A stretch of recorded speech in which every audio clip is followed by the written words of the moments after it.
Hello everybody, it is Kerry. And when I did a solo camping trip a couple weeks ago, I mentioned that I had a Starlink Mini. And a lot of you asked, how did you mount it? What are you doing with it? How are you powering it? So, going to answer those questions and a few more. Well, first, this is the Starlink Mini. It is tiny.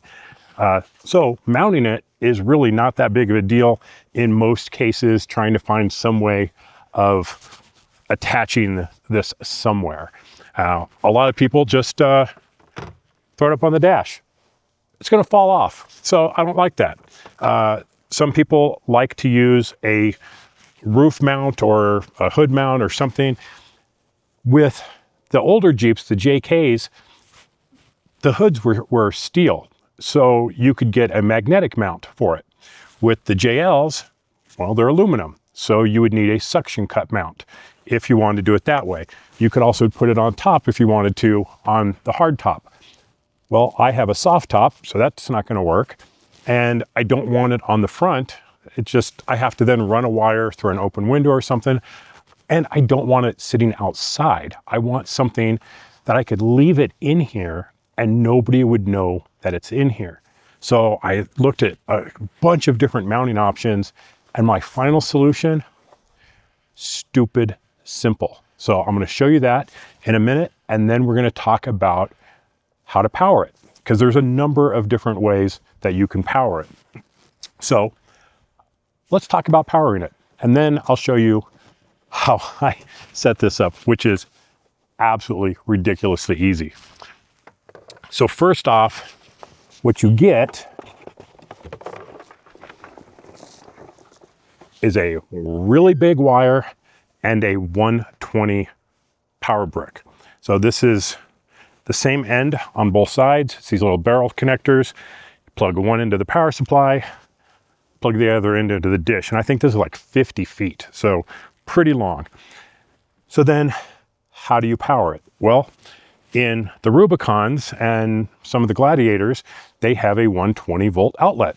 You simply could plug this in, plug it in, and you're good to go.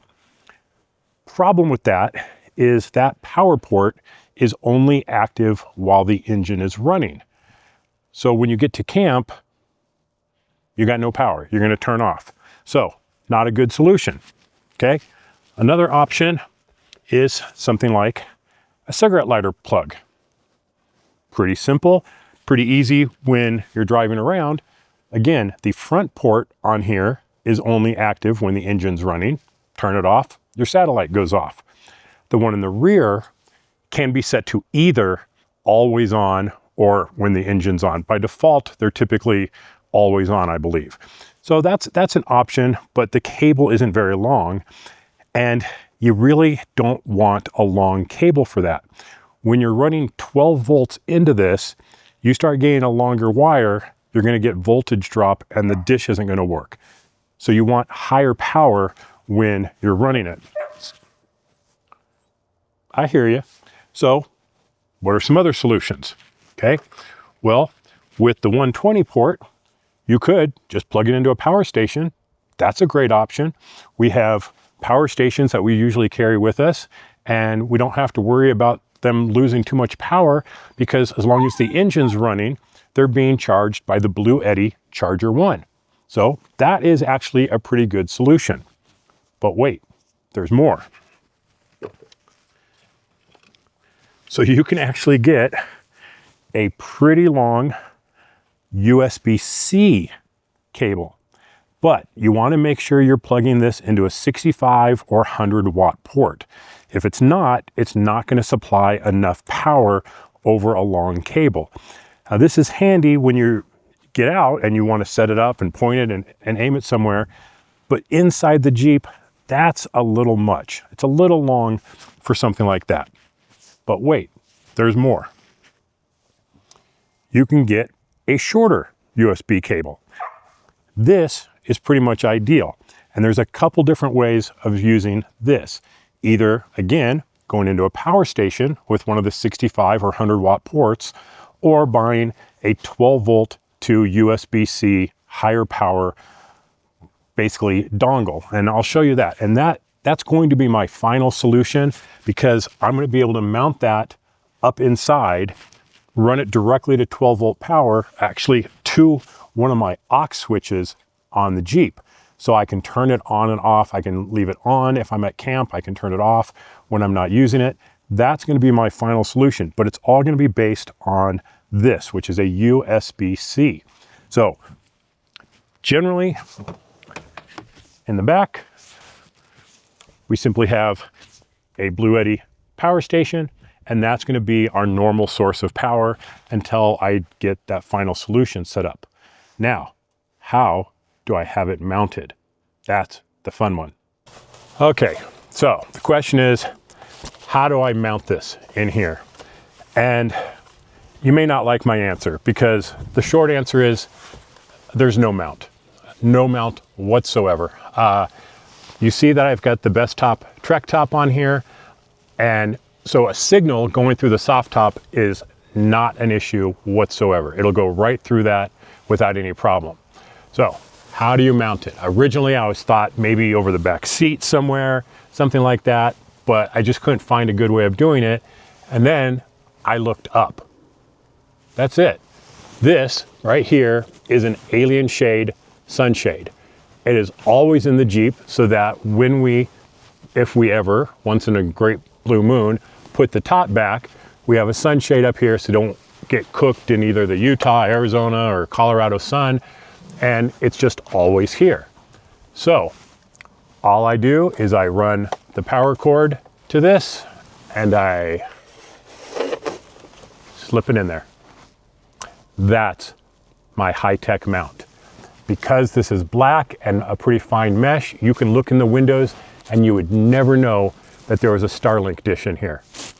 Basically, completely stealth setup, which is exactly what I wanted. And when I get to camp and I want to set it up and get a better angle, I can just pull it out, set it up, boom, we're good to go. But this, for me, is pretty ideal. Well, I guess you do want it pointed up, not down. That'll work a lot better. And you can see, here's some footage of me driving around in some canyons actually, and I'm getting pretty good speeds with this setup just pointed straight up. Then when I got to camp, I didn't think about it, and the way I parked, the rooftop tent when it was opened was blocking a direct northern view of the sky. It was actually saying it was obstructed, and I was still getting those same speeds, and I was even able to upload a video to Patreon to show people what I was doing out there. This is it. It is totally stealth. This is how I do it. If you don't have a sunshade, well, this may not be a solution for you, but it works absolutely perfect for me.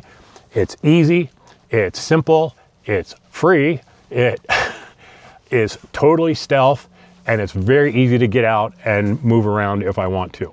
So that's how I power it, that's how I have it mounted, and you can see how well it works. Pretty simple. I wish there was more to it that I could point some links to, but it's really as simple as this. As long as it's pointed straight up, you're gonna get decent speeds in almost anywhere.